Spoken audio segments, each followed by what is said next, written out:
The reluctant mate. The morning mist clung to the towering pines surrounding Ravenbrook like a shroud of secrets. Emelia Carter stood at her bedroom window, watching the sun struggle through the heavy canopy. At 22, she felt ancient, every day identical to the last, every tomorrow already written in stone. Emelia. Breakfast. Her mother's voice drifted up from below. She sighed, running fingers through her golden-brown hair.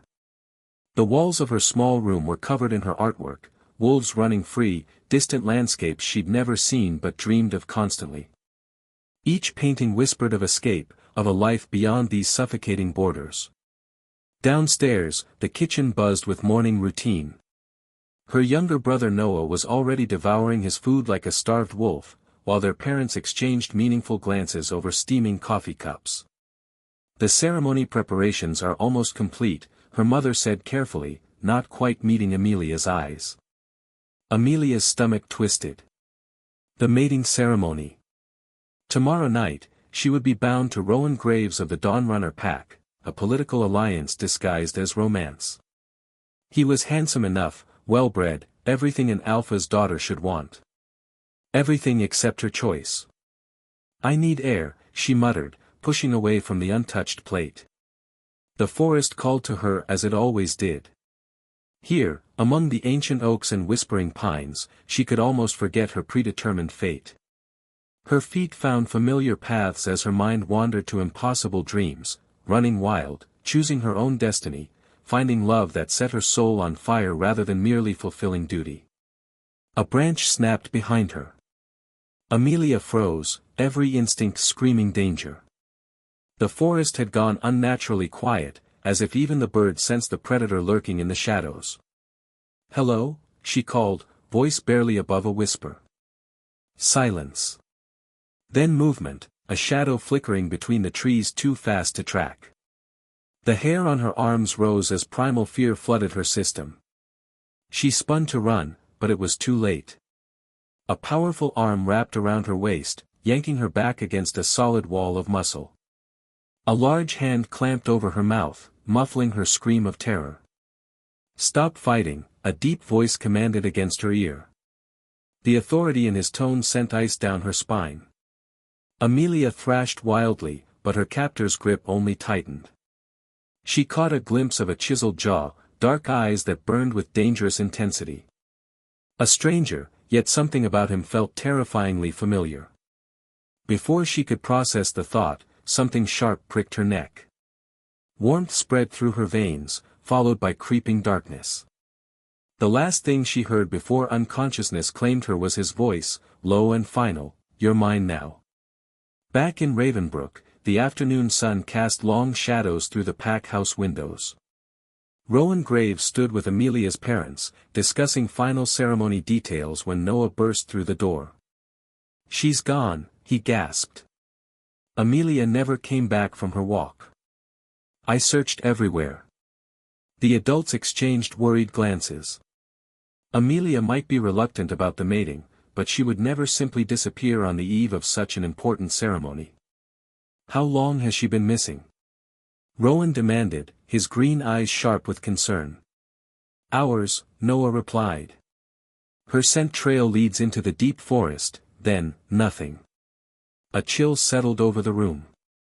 The deep forest bordered neutral territory, and beyond that lay the domain of the Nightshade pack, whose ruthless alpha was whispered about in fearful tones throughout all werewolf territories. "We have to find her," Emelia's mother whispered, her face pale with dread. But as search parties formed and howls echoed through the night, none of them knew they were already too late. Emelia Carter was no longer in their world. She had been claimed by forces beyond their understanding, by an alpha who recognized what they had all missed. She was never meant to be Rowan's mate. She belonged to someone far more dangerous, far more possessive. Someone who would stop at nothing to keep what was his. The claiming. Emelia awoke to the scent of damp stone and burning cedar. Her body ached from the rough journey, and when she tried to move, she discovered her wrists were bound with soft rope, not tight enough to hurt, but secure enough to prevent escape. The cave around her was surprisingly comfortable. Thick fur pelts covered the stone floor, and a fire crackled in a natural hearth, casting dancing shadows on the walls. This wasn't a prison, it was a shelter. "You're awake." The deep voice made her heart skip. She turned to see him emerging from the shadows, tall, broad-shouldered, with midnight black hair and piercing gray eyes that seemed to look straight through to her soul. He moved with the fluid grace of a born predator, every step deliberate and controlled. "Who are you?" she demanded, forcing steel into her voice despite the tremor in her hands. "Kale," he replied simply, as if that single word explained everything. The name hit her like a physical blow. Kale Blackthorn, alpha of the Nightshade pack, the most feared wolf in the Northern Territories. Stories of his ruthlessness were whispered around fires, warnings to young wolves about what happened to those who crossed him. "Why did you take me?" Her voice came out smaller than she intended.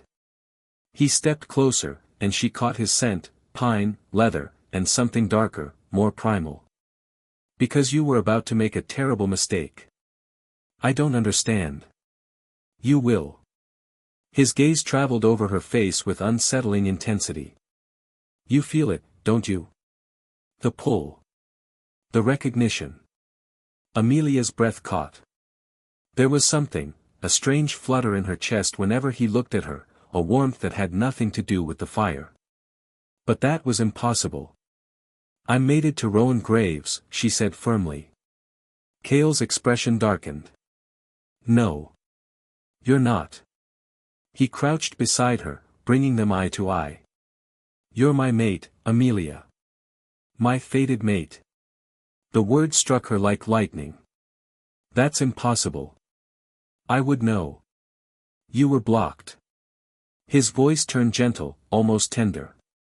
"Someone wanted to keep us apart. But fate has a way of correcting such interferences." Before she could respond, he reached out and touched her cheek. The contact sent electricity shooting through her entire body, and suddenly she could feel it, the bond, golden and strong, connecting her to this dangerous stranger. Her wolf, silent for so long, finally stirred to life. "No," she whispered, pulling away. "This can't be happening.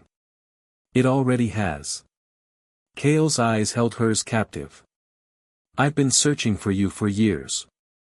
And now that I've found you, I'll never let you go." Meanwhile, in Ravenbrook, chaos reigned. Search parties had scoured the forest all night, but found no trace of Emelia beyond the point where her scent simply vanished. The pack elders had called an emergency meeting, their faces grim with worry. "This isn't a random disappearance," Elder Marcus announced. "Someone took her. Someone powerful enough to mask their scent completely." Rowan stood at the head of the council table, his jaw clenched with barely controlled rage. "The Nightshade pack. It has to be." "We have no proof," Emelia's father protested, though his voice lacked conviction. "We have the timing," Rowan countered. "The night before our mating ceremony. This is an act of war." The room fell silent. War with the Nightshade pack would be catastrophic. Kale Blackthorn commanded the largest and most feared wolf army in the north. "We need to be careful," Elder Marcus warned. "Kale doesn't act without reason. If he took Emelia, he believes he has a claim to her." Back in the cave, Emelia struggled against the truth burning in her chest. The bond between her and Kale grew stronger by the hour, making it harder to deny what her body and soul already knew. "How?" she whispered. "How is this possible?" Kale settled beside her, his presence both comforting and overwhelming. "Your mother came to me 23 years ago. She was desperate, pregnant, and terrified that her mate would reject her child if it wasn't his." Emelia's world tilted. "What are you saying?" "She asked my pack switch to cast a spell, to hide the true nature of your wolf, to make you appear compatible with any mate your pack chose." His voice was quiet, but each word hit like a hammer blow. "But magic always has a price. The spell blocked your ability to recognize your true mate. You." The word came out broken. "Me." He nodded. "I've felt you my entire life, a constant ache, a missing piece. When I realized what had been done, I knew I had to break the spell. By kidnapping me? By claiming what was always mine. His eyes blazed with possession. You belong to me, Emelia. Not to some arrangement, not to pack politics. To me. She stared at him, torn between terror and a growing certainty that he was telling the truth. The bond between them pulsed with each heartbeat, undeniable and absolute. My family, she whispered. They'll come for me. Let them. Kale's smile was dangerous. They'll learn the same lesson everyone else has: no one takes what belongs to the Nightshade Alpha. As if summoned by his words, howls echoed through the forest, searchers, getting closer. Kale stood, his entire demeanor shifting to that of a predator preparing for battle. What happens now? Emelia asked. He looked back at her, and for a moment, she saw not the ruthless Alpha but a man who had waited his entire life for this moment. Now, little mate, we see how far your pack is willing to go to keep us apart. The bond awakens. The confrontation came at dawn. Emelia heard them before she saw them, the thundering of paws, the crash of bodies through underbrush. Through the cave entrance, she watched as wolves poured into the clearing, their eyes glowing with fury and determination.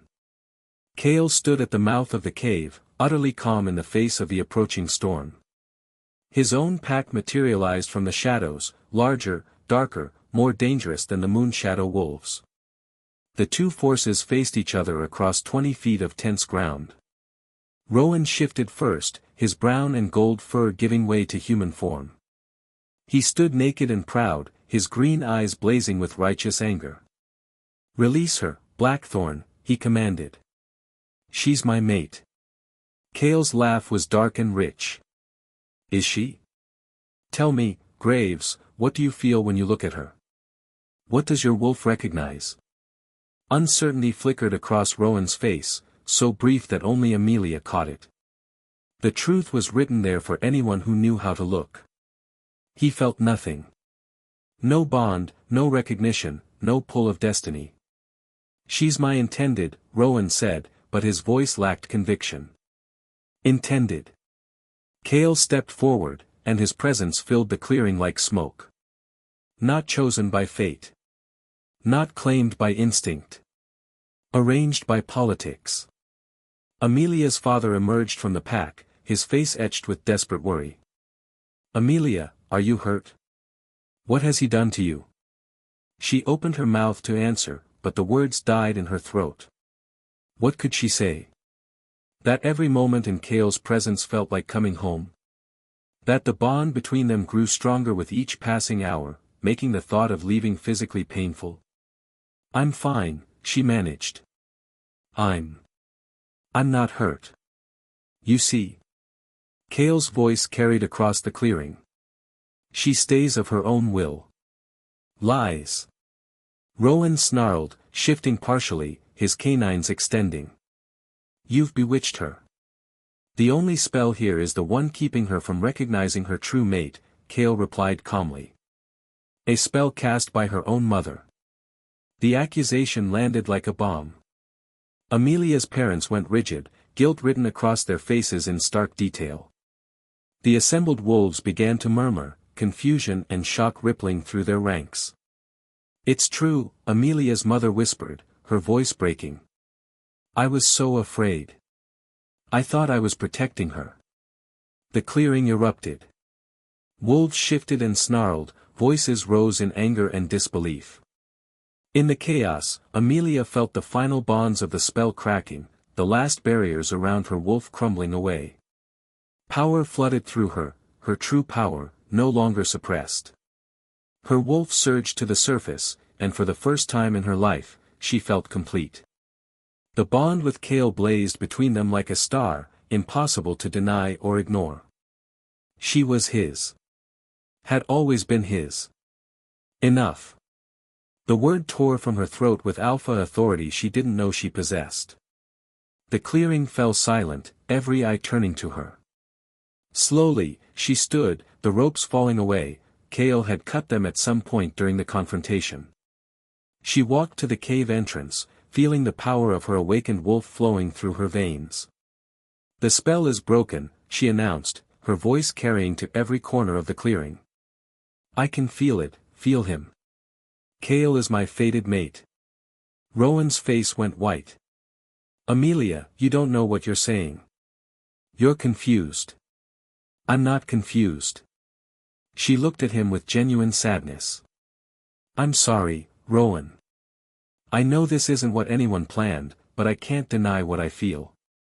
What I am." She turned to face her pack, her family, the wolves she'd grown up with. "I know this changes everything. I know it means breaking agreements, severing alliances. But I won't live a lie. I won't mate with someone who isn't mine." Her father stepped forward, his face a mask of pain. "Emelia, think about what you're doing. This could mean war between our packs." "It doesn't have to," Kale said, moving to stand beside her. The moment his hand touched her shoulder, the bond between them flared, visible to everyone present as a golden thread of light. The assembled wolves gasped. Fated mate bonds were rare, sacred, and undeniable. "I claim her by right of destiny," Kale declared. "Challenge me if you dare, but know that you fight against fate itself." Elder Marcus stepped forward from the Moonshadow ranks, his ancient eyes wide with awe. "The bond is true," he said in a voice that shook. "I can see it, feel it. The moon goddess herself has chosen." Rowan's shoulders sagged in defeat. Whatever anger he'd felt was draining away, replaced by the hollow ache of a dream destroyed. I release my claim," he said quietly. "If the bond is true, then I have no right to interfere." Emelia felt a rush of gratitude toward him. It would have been easy to let pride drive him to challenge Kale, a fight that would have ended in death. "Thank you," she said softly. He nodded once, then shifted and disappeared into the forest, his pack following silently. That left only her family, standing in the clearing like lost children. "What happens now?" her mother asked through tears. Kale's arm tightened around Emelia's waist, possessive and protective. "Now she comes home. With me." "She's our daughter," her father protested weakly. "She's my mate," Kale replied, steel in his voice. "But I'm not cruel. She can visit, maintain contact with her family. As long as she returns to where she belongs." Emelia leaned into his strength, feeling the rightness of it in her bones. "I love you," she told her parents. "That won't change. But my life is with him now." Her mother nodded through tears, understanding finally dawning. "Be happy, my dear one. Be free." As the Moonshadow pack retreated through the trees, Emelia turned to face her new life. Kale's pack had shifted back to human form, and she was struck by their diversity, wolves from many territories who had chosen to follow this powerful alpha. "Welcome to the family, Luna," a beautiful dark-haired woman said with a warm smile. "I'm Zara, Kale's beta female." "Luna." The title settled over Emelia like a perfect fit. Kale turned her to face him, his gray eyes soft with an emotion she was only beginning to recognize as love. "Are you ready?" She thought of her art supplies left behind, her small room in her parents' house, the life that had been planned for her. Then she looked at this dangerous, powerful man who had risked everything to claim her. "I'm ready," she whispered. He smiled, the first truly happy expression she'd seen from him, and kissed her forehead. "Then let's go home." The pack war. 3 weeks into her new life, Emelia thought she'd found peace. The Nightshade territory was wild and beautiful, full of ancient forests and rushing streams. Kale's pack had welcomed her with surprising warmth, and she'd begun to establish herself as their Luna. But peace, she learned, was fragile. The attack came at midnight. Emelia jolted awake to the sound of howls, not the familiar calls of Nightshade wolves, but something else. Something hostile. Beside her, Kale was already moving, his body shifting into predator mode. "Stay here," he commanded, pulling on clothes with swift efficiency. What's happening? She asked, though part of her already knew. The Crimson Fawn Pack. They've been waiting for an excuse to move against us. His eyes were hard as steel. They think taking you has made us vulnerable. Through the window, she could see shapes moving in the darkness, wolves with red-tinged fur, their eyes glowing like embers. The Crimson Fawn Pack, led by the brutal alpha Victor Redmane, had been enemies of the Nightshade Pack for generations. I'm coming with you, Emelia said, her wolf rising to the surface. No. Kale's voice brooked no argument. You're not trained for battle. Stay in the den where it's safe. He kissed her fiercely and then was gone, shifting mid-leap as he burst through the door. Through the window, she watched him join his pack, a massive black wolf with silver eyes that gleamed with deadly intent. The battle was vicious. Emelia pressed against the glass, her heart hammering as she watched Kale tear through enemy wolves with lethal precision. His pack fought with the coordination of a well-oiled machine, but they were outnumbered. Then she saw Victor. The Crimson Fawn Alpha was huge even in wolf form, his red fur dark with blood. He was heading straight for Kale, murder in his burning eyes. This wasn't just about territory, it was personal. Emelia's wolf clawed at her insides, demanding action. Her mate was in danger, and every instinct screamed at her to protect him. Without thinking, she shifted, her bones cracking and reforming as her wolf burst free. She crashed through the window in a shower of glass and wood. The power that flowed through her was intoxicating. Her wolf was larger than she'd expected, silver-white with golden eyes that glowed like small suns. Around her, the battle paused as both sides registered the presence of their Luna. Victor's laugh was a snarl of satisfaction. The pretty little mate wants to play. How touching. He lunged at her, claws extended. But Emelia was no longer the sheltered pack princess who'd been afraid of her own shadow. Weeks of training with Kale's warriors had awakened something primal and dangerous. She met Victor's attack head-on, her claws raking across his snout as she twisted away from his killing bite. He was stronger, but she was faster, and the bond with Kale fed power into her limbs. The fight was brutal and quick. Victor's experience showed, but Emelia fought with the desperation of a mate protecting her beloved. When he lunged for her throat, she rolled beneath him and struck upward, her claws finding the soft spot beneath his jaw. Victor collapsed, blood pooling beneath his massive form. The Crimson Fawn wolves froze, their alpha dead by the claws of a female they dismissed as weak. Around the clearing, Nightshade wolves howled in victory. Kale bounded to her side, shifting to human form as he reached her. His hands traced over her fur, checking for injuries. You could have been killed, he said, his voice rough with emotion. So could you. She shifted back, not caring about her nakedness. I couldn't just watch. He pulled her against him, his body shaking with residual battle fury and relief. My fierce mate, he murmured against her hair. My Luna. The remaining Crimson Fawn wolves slunk away into the darkness, leaderless and defeated. The message would spread quickly through the territories, the Nightshade Pack's Luna was not to be underestimated. But even as Kale's pack celebrated their victory, Emelia felt a chill of premonition. Victor's attack had been too well-timed, too coordinated. Someone had told him exactly when and where to strike. This isn't over, she said quietly. Kale's arms tightened around her. No. It's not. Victor was a pawn. Someone else is pulling the strings. Their answer came the next morning in the form of a letter, delivered by a neutral messenger from the Council of Alphas. The elegant script was unfamiliar, but the words made Emelia's blood run cold. The abomination calling herself Luna has upset the natural order. The spell that bound her was cast for good reason, some bloodlines should not be allowed to breed true. Return the female to her proper place, or face the consequences of defying ancient laws. It was unsigned, but the threat was clear. Ancient laws? Emelia asked, her voice barely above a whisper. Kale's expression was grim. There are some among the old families who believe certain bloodlines carry complications. Powers that make them dangerous to the established order. What kind of powers? The kind that could change everything. He met her eyes. Your mother wasn't just protecting you from pack politics, Emelia.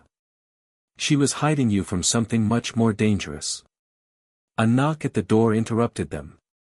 Zara entered, her face pale with urgency. Kale, we have a problem. The Moonshadow Pack is requesting an emergency meeting. They say it's about Emelia's heritage. Emelia's stomach dropped. My parents know something. More than something, Kale said grimly. I think they know everything. As they prepared to face whatever truth had been hidden for 23 years, Emelia felt the weight of destiny settling on her shoulders. The battle with Victor had been just the beginning.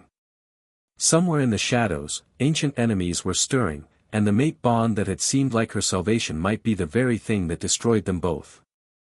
Whatever comes, she said, taking Kale's hand, we face it together. His fingers tightened around hers. Together, he agreed. But in her heart, Emelia wondered if love would be enough to survive what was coming. The Alpha's choice. The meeting took place on neutral ground, in the ancient stone circle where the first werewolf clans had once gathered to make peace. Emelia stood beside Kale, feeling the weight of centuries pressing down on her shoulders. Her parents were already there, flanked by Elder Marcus and several other pack leaders. But it was the stranger in the dark robes who made Emelia's wolf recoil in instinctive fear. Counselor Thane, Kale said, his voice carefully neutral. I wasn't expecting the Shadow Council to take an interest in pack affairs. The robed figure pulled back his hood, revealing an ancient face marked by ritual scars. When those affairs threaten the balance we've maintained for 1,000 years, we take notice. What balance? Emelia demanded, stepping forward despite Kale's restraining hand. What are you all so afraid of? Thane's pale eyes fixed on her with something like hunger. You, child. Or rather, what you represent. Her mother stepped forward, tears streaming down her face. I'm sorry, Emelia. I thought I could keep you safe, keep the truth buried forever. What truth? The words came out as a growl. You're not just a werewolf, her father said, his voice breaking. Your bloodline traces back to the first lycanthropes, the ones who weren't just wolves, but something more.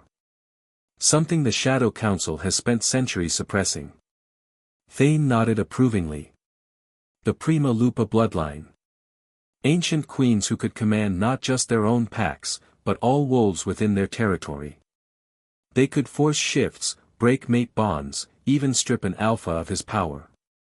Understanding crashed over Emelia like a wave. The power she'd felt during the battle, the way other wolves instinctively submitted to her, it wasn't just her role as Luna. It was her birthright. That's why you cast the spell, she whispered to her mother. To keep me weak. To keep you alive, her mother corrected desperately. The Shadow Council has hunted every Prima Lupa bloodline to extinction. I thought if you never manifested your powers, if you mated with a normal alpha and had normal children, you could live a quiet life. But mate bonds cannot be denied forever, Thane said coldly. And now that you've awakened, you pose a threat to the natural order. Submit to binding, and we'll allow you to live as an Omega. Refuse, and both you and your mate will be eliminated. The clearing went deadly silent. Kale stepped in front of Emelia, his presence radiating lethal menace. You would have to kill me first, he said simply. That can be arranged, Thane replied. But before anyone could move, Emelia felt the power rising within her, not just her wolf, but something deeper, older. The Prima Lupa legacy that had been suppressed for 23 years suddenly roared to life. No, she said, and the word carried such authority that every wolf in the clearing, including the Shadow Council members, instinctively lowered their heads. I will not be bound. I will not be silenced. And I will not allow you to threaten my mate. The power flowed through her, connecting her to every werewolf within miles. She could feel their wolves, their loyalty, their submission to her ancient bloodline. Even Thane took an involuntary step backward. You see, he hissed to the assembled alphas. This is why her kind must be eliminated. She could command your packs, steal your authority, overthrow everything we've built. Or, Emelia said, her voice carrying to every corner of the clearing, I could protect them. Unite them. End the petty wars and power struggles that have plagued our people for generations. She looked around at the gathered wolves, her parents, the pack leaders, even the Shadow Council members who had come to destroy her. You're afraid of change, she continued. Afraid that someone might challenge the system that keeps you in power. But I'm not interested in overthrowing anyone. I want to build something better. Kale moved to stand beside her, his hand finding hers. The Prima Lupa doesn't rule through fear, he said, understanding flooding his voice. She rules through unity. Through bringing out the best in her people instead of controlling them. Thane's face twisted with rage. Pretty words, but power corrupts. It always has. Then it's fortunate that I don't want power for its own sake, Emelia replied. I want to protect the people I love. Starting with him.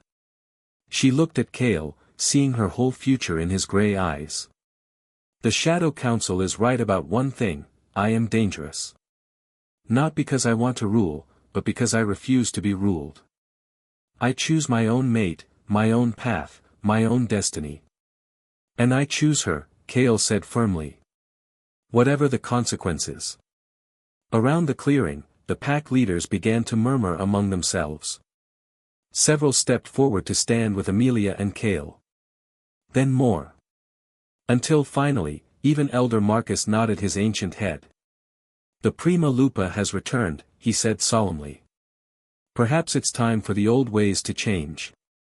Thane looked around at the defiant faces surrounding him, his expression promising retribution. This isn't over, he snarled. The Shadow Council will not allow. The Shadow Council will adapt, Emelia interrupted, her voice carrying absolute authority. Because the alternative is war with every pack that stands with me. And I don't think you'll find that fight as easy as you expect. The truth of her words settled over the clearing like a blanket. The old system was cracking, and everyone present could feel the change in the air. Thane pulled his hood back up, his pale eyes promising future conflict. We'll be watching, he said. Then he and his companions melted into the shadows, leaving the clearing to those who had chosen a different path. In the silence that followed, Emelia felt the weight of her new reality settling over her. She was no longer just a reluctant mate or a pax luna. She was something that hadn't existed for centuries, a true Prima Lupa, with all the responsibility that entailed. What happens now? She asked Kale quietly. He smiled, the expression transforming his harsh features into something beautiful. Now we build the future we want. Together. Her parents approached hesitantly, hope and fear warring in their expressions. Can you forgive us? Her mother asked, voice breaking. We thought we were protecting you, but we nearly cost you everything that mattered. Emelia pulled them both into a fierce embrace. You did what you thought was right. And in the end, it led me exactly where I needed to be. Over the following months, change rippled through the werewolf territories like stones cast into still water. Packs that had been enemies for generations began to communicate, to find common ground. The Prima Lupa's influence wasn't about domination, it was about connection, understanding, unity. Emelia and Kale's mating ceremony, when it finally took place, was unlike anything the werewolf world had ever seen. Representatives from dozens of packs gathered to witness the binding of the Prima Lupa to her chosen alpha, and the celebration lasted for 3 days.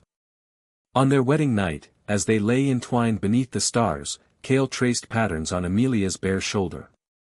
Do you ever regret it? He asked softly. Giving up the quiet life you might have had? Emelia turned in his arms, her golden eyes glowing with contentment. Never. A quiet life isn't living, it's just existing. You taught me the difference. You taught me something too, he murmured against her hair. That some things are worth waiting a lifetime for. Years passed. The Shadow Council continued to lurk in the darkness, occasionally testing their resolve, but the new alliance of packs grew stronger with each challenge. Emelia gave birth to twin daughters, both showing signs of the Prima Lupa bloodline, and the future seemed brighter than anyone had dared to hope.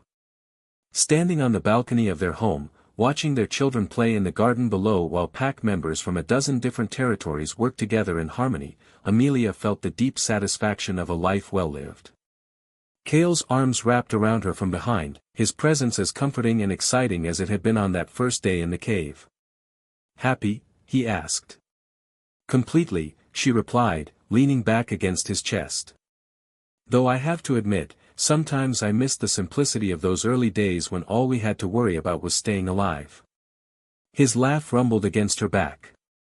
"Speak for yourself. I knew from the moment I saw you that our life would be anything but simple. And you claimed me anyway. I claimed you because of it." He turned her in his arms, his gray eyes serious. "You were never meant for a simple life, Emelia. You were meant to change the world." She rose on her toes to kiss him, tasting the future on his lips, full of challenges and adventures, love and purpose. "Then let's keep changing it," she whispered. "Together." As the sun set over their territory, painting the sky in shades of gold and crimson, the Prima Lupa and her alpha stood together, watching over the pack, the family, they had built from courage, love, and an unshakable faith in their bond. The reluctant mate had become a queen. The ruthless alpha had found his heart. And together, they had rewritten the rules of their world. Some love stories are quiet whispers. Others are roaring flames that illuminate the darkness and show the way forward. Theirs was the latter, a love that didn't just transform two hearts, but an entire species. And in the years to come, when young wolves would gather around fires to hear tales of the old days, they would speak of the Prima Lupa who refused to be caged, the alpha who defied fate to claim her, and the love that changed everything. The end.